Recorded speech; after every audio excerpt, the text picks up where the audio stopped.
Welcome to the Relationship Reset Network. And I have someone special that I want to interview, a dear friend of mine, Gina Kroezen. She is a health stylist. So, Gina, tell us where you're from and what is a health stylist? Thank you, Marta. I am from Amsterdam. I'm living in the Netherlands, and I call myself a health stylist because I work with several different modalities and I work with stress related health issues.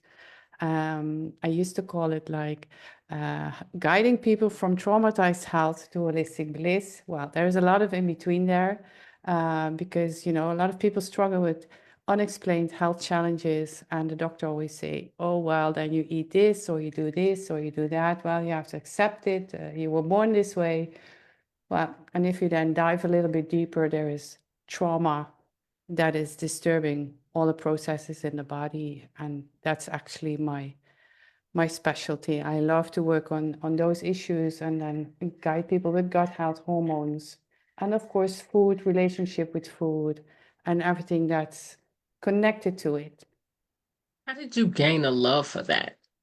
Well, I struggled with it myself when I was young, and I was. My mom left the family when I was 8, so there was a lot of trauma, and she left for a very abusive man, and so there was a lot of trauma going on for the 14, 15 years that followed. And in the meantime, I got sicker, and I developed eating Disorder. disorder. I Sometimes the know way about that. the words are I sometimes the know, way. right? Yeah. And so I had migraines, I had all kinds of hormonal imbalances, but I also was struggling with a severe form of IBS since I was born, and I was a premature baby. So there was always a little of compromised immunity in my body. And so the doctors were always saying, well, it's this or it's that. They couldn't find anything. But by the time I was 31, I got a viral infection on my lungs and I nearly died of Mm. that. And then I was like, I got this wake up call. I didn't came this far to end like this, and was like, I need to find out what stress really is and what does stress do to our body. And that put me on this journey of finding out what stress really does to our body. And it's such a habit of saying to people, well, you have too much stress. Well, you know that. But what can I Right. do about it? And how does it work? Because if people understand how that mechanism works and how it affects all the systems in your body, then you can actually address it in the right way. And you cannot erase your trauma. And sometimes, you have to live in a certain amount of stress because that's the life you're living at the moment. So there is a mental, emotional part to it. But if you know how to deal with certain things in a different way, so you get more rest, your body gets more rest, and you make sure that you do the right things for your body, you love your body, that's the priority, of course, but also make sure you give it what it needs to function in a proper way. So you get very much in balance. Then your body gets more resilient to all the stress that's going on. Right. Because we're going to deal with stress anyway, right? Yeah, but it's, and I love to call it stressors because we Mhm. have so many stressors in our life, because it's like also the modern life that we're in with all the, like we are now in the evening sitting behind of me, Yes. I'm sitting behind my laptop. We have circadian, that's what I teach, circadian rhythm. You have your nutrients and your hydration, you have your digestion, you have your food intervals, and then you have your mental and physical load. That's the five basic things. If they are not aligned, then you have a wobbly health, because that's where it Mm. all starts. And it Uh, starts in the gut, right? well, actually, if you know how the biology of stress works, actually stress makes cortisol run up, and then all these processes start to work, and it affects our gut health. It affects our digestion, first our digestion, then the gut health. And if that takes too long or that continues too long, then hormones get affected. And then you get this whole cycle of, different mood, all these emotions, because your neurotransmission, everything is falling out of place. And it's, this whirlwind of things that it's not like, who am I? Right. And so you help people deal with that stress, right? Yeah. Is it through nutrition only, or is it something else? No, and that's the thing. People say, what is healthy food? And if I say, with these five conditions that I just mentioned, you can eat so healthy as you possibly can. But if you still have not a good rhythm, your circadian rhythm is not aligned. So you sleep Mm. 5 hours a night, you go, you work until 11 p.m. or later, or you wake up constantly in the middle of the night, then your cortisol levels gets up and your melatonin goes down. And so you wake up in the Oh morning, yeah, so that's where it already starts. Your digestion gets compromised. Well, so this cycle it's a keeps on going. cycle. And then your food, even if it's healthy, will not get digested properly. So, I and did not know that. I thought no, if and you that's ate healthy, you in good shape. no, it's like I feel it's such a overestimated thing. And of course, you need to eat healthy. I want to absolutely encourage that. But I work with a lot of people who say, I do all the right things. I don't get it. I go to the gym, I eat healthy, I take my supplements. But what about the rest? Right. So you take the holistic approach to Yes, help I'm people, yes, to look at the bigger picture, right? yes, the bigger picture. Yes. Tell us about the bigger picture. The bigger picture is my Facebook group. It's about holistic health, bold changes, and self leadership. So, What do you, and what are the things that you find that why people struggle with sleep when, because that's the big culprit seem like. yeah, sleep is one thing, but again, if you put all the factors that are disturbing your peace during the day, you know, um, you can be resilient, you can be a lot of things, you can handle stress, but a lot of people, and I was one myself, are overachieving.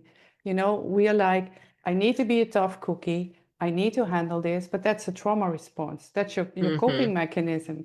So, and I know a lot of people who are doing this because I don't want to be a wussy. I don't want to be weak. I don't want to be this. Right.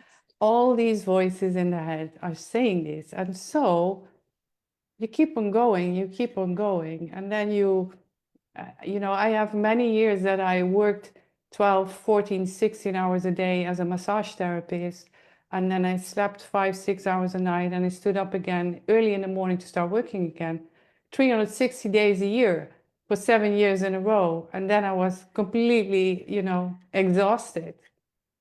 So your cortisol levels had to be sky high. Yeah, actually, they were like probably not even there anymore. But it make a lot of sense why you go to the gym, you eat healthy, you do this, you do that, and then all of a sudden you're like, what's going on? What, how come I'm not losing weight, or how come I still feel inflammation in my body, right? Yeah, and that's the thing, and that's the hardest part, and that's why I call it bold change and leadership, self-leadership. Because if you're truly honest to yourself, and I can say this, I had to face it myself as well. What am I really doing?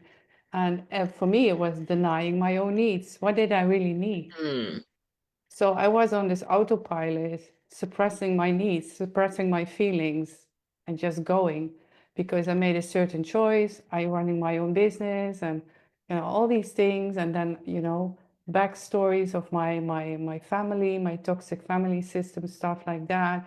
And I know a lot of people are dealing with that, and you suppress it because you think, well, it's been so long ago, you don't want to whine about it anymore, but actually it's more present in your daily Then life you than think, you. yeah. Yeah, So it's because it's systemic. It's yeah, affecting every part of your life, and you have to deal with it, right? yeah, yeah. So And when you take on clients, what is your onboarding process yeah, to well, start first, the process of helping them? yeah, first we have, of course, an introduction, a conversation, just where is somebody, what do they expect from me? Can I give them that? Because I want to be honest, in the start. Because if people are really in trauma itself still, operating, then they probably need a little bit different help on the side or go to a real trauma therapist, because that's not what I do. I can support them Right. with a lot of things, but I always say I keep my own hat. I'm not gonna wear somebody else's hat. Right. And so that's something that I want to be sure of, that I'm giving the right help, and that I can support in the best way possible. And then the other part is that I do also the physical stuff. So it's like gut health, hormones, you can get tested completely depending on the question, what is going on. So we first have this exploration call. What is really the question that they have? Where do they Okay. need help with? Yeah. That's pretty good. How does it, how does that affect relationships? I think, wow, it's a good question. I can only share my story, right? Right. So I will share my story from many years ago. When the final that day came, that I ran to this brick wall, like bam, here I am again. You need to work on yourself. You need to face it. What's really going on? And you start changing. You start taking steps, and you're really determined to do that. And you're really stepping into this self-leadership for yourself. I want to really make sure I'm taking care of myself 100%. Then all the cracks go open because you finally see what you're settling for. And so Mm, if you're also in a relationship that's not nourishing and that's not feeding, and that's what happened to me, because I was actually living on the same pattern as I was grew up in. And so I finally saw that. Wow, I thought this is something that I need to get rid of. wow. And I like how you put it self-leadership because you've taken control over yourself, especially people who struggle with self-abandonment, right? They are able to take back and Yeah. honor themselves in such a way that they can actually start moving in the direction of being truly healthy. Yeah, and also it's also responsibility. Take the responsibility for your own health, for Hmm. yourself. And we tend to say, you cannot give from an empty cup. But I also think it's our responsibility, if we're dealing with certain amounts of stress and not feeling good and not taking care of ourselves, that other people are, um, um, how do you say this? Worried about you, or they're, Right. yeah. How do I say this in right English? When people are concerned or Yeah, so um, so you're really being a burden for others because of that. And that's okay. also something that I think you need to take responsibility for, that you're not being a burden to others. Of course, you have your support system, but I don't have kids, but if you have children, or you have, your parents who are constantly concerned, or friends, and you are not willing to work on yourself, it's not fair. It's selfish. It's kind of come off as selfish, right? When you're Yeah, and not willing to take ownership of your own life or self-care. yeah, and then you're being a victim, and then I think, well, you're also damaging other people with it. Because I don't think people realize how much they affect other people Yeah, when you don't take care of yourself because they're concerned about you. Now, certain yeah. things you can't control, Of course, it's not with but everything, and there are always, exceptions and yes. external factors. It's not just this black and white, but in general, Hmm. I do this work for 12 years now, and before that, I was a massage therapist, so I've had many, many conversations with people. And that's one of the things that I could see, like it's so hard to break that pattern. Well, I'm not feeling well, yeah, I don't care. Right. I'll just take the medicine they gave me and it has side Yeah, effects and it's okay. I'll just yeah, take it that another medicine to take care of that side effect, right? yeah, yeah, Instead of getting to the root cause of the problem so that you can actually get healthy through because food is medicine. It can be if you do it right, correct. And so, like you said, we have to take ownership of we all are responsible for ourselves. yeah. And that's the key. And it does affect relationships, whether it's Absolutely. especially relationship with yourself, right? Yeah, and that's of course the mirror because my last relationship is a long time ago. It's 2013, Hmm. to be honest. And that was the moment that I realized at first I had this, why is this happening? What did I overlook? And then you get all these questions, and then suddenly I was like, oh my gosh, this is Mm. just showing me how I am treating myself. Finally, it the coin fell on the right side. It was like, Yeah, because you people, can't unsee that. yeah, and people always say you get what you give, and I was like, get what you give. I knew I'm a very loving partner, if I'm Right. caring and stuff like that. So I was like, what is this? I try to understand it, but I was like, and then I suddenly it hit me. I was like, no, this is how I treat myself. This is the mirror. This is what I need to see. And And that that's changed, important. Yeah. and that changed everything. And it's important to figure out where are we pushing ourselves to the back burner Yeah. for And someone else. There's nothing wrong with being kind and being loving, but you can't do it at the cost of you. no, and that's the thing, and I can also say, I can keep blaming the other one, but I was there too, it's Right. also part of my responsibility. Exactly. I took part in the story. Exactly. And taking ownership is huge because it gives you that awareness, right? That you're walking in the wrong direction. Yeah, and then it's the question, who do I want to be? How do I want to show up in a relationship? And that's true ownership. And Yeah. then now you can set boundaries.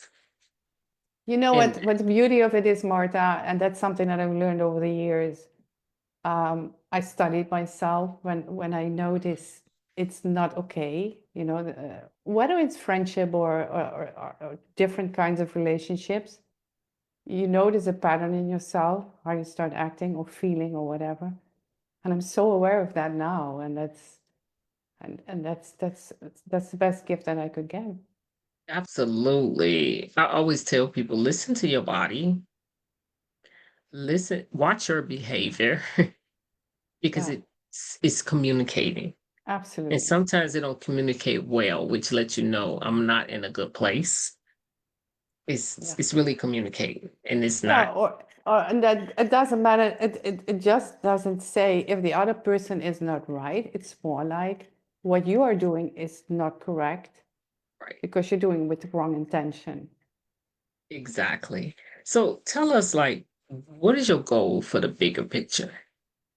Oh, I'm creating a beautiful membership for the people in there. So, and that's in process at the moment.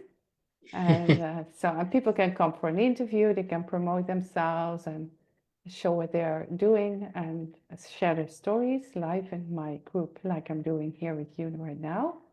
And Nice. yeah, And you'll be doing roundtables and the and round table is coming up. Yes, and that's awesome. Be on the lookout for the roundtables. the That's going to round be table. real nice. Yes. Where you can really learn how to learn from other people and have that discussion and even chime in it, right? And ask questions. It's going to be really nice when you do that because people can't come in a safe space and have conversation. Yeah, And absolutely. that's what these groups are all about, right? Yeah, yeah, and also so much to learn from each other and get to know each other for real. Yes. What else do you have exciting coming up? Um, well, I don't know. I'm actually doing so many things at I the know same you're time. doing so many things, right? Yeah, I've had this little break for a few months because of personal stuff with my dad, and so I'm really stepping back into everything. And it's like, oh, I need to do this, I need to do that. You Right. get like you're like a kid in the candy store. Right, because you wanna because you it's really awesome because the way you love serving others and how you want to serve them better, and so it's always something come up that you wanna do more of so that you can touch and, touch more people, right? And so, Yeah. what advice would you one piece of advice that you would give the audience? Well, I always say, and it's maybe cliche, but always trust your gut. Always trust your gut. Yes. And if you need help with something, always ask for it. And if somebody you ask cannot help you, they probably know somebody who can. And yeah, there will always be a way that you can be helped. Absolutely. And so, thank you for speaking to the audience. Um, we really have to take care of our health. We are responsible for ourselves, like you said, and trust our gut. And Yeah, so I will have I would like for you to put your information in the video so people can reach out to you I will do that. and so they can get the help they need because we all struggle in different areas of our Mm, health and one always affect the other and then we wonder why we don't get the results we need. yeah, So thank you for that wisdom and it my does pleasure. affect your relationship. So Yeah, I hope my answer was clear enough on that one. yes, it was. It was very clear because it does. And it's great that you were able to get enlightened and now you want to help others do the same. And that's what we do. When we have overcome, we go reach for the other person and say, "Come with me on this journey, so I can help Yeah, you out too." And yeah, that's what we do, right? absolutely. Absolutely. Thank you. So thank you so much for coming on and to the audience, reach out to Gina Kroezen. She is a health stylist, a very good one at that. So she's helping many people. So please reach out if you need her. Thank you so much, Martha. You're welcome.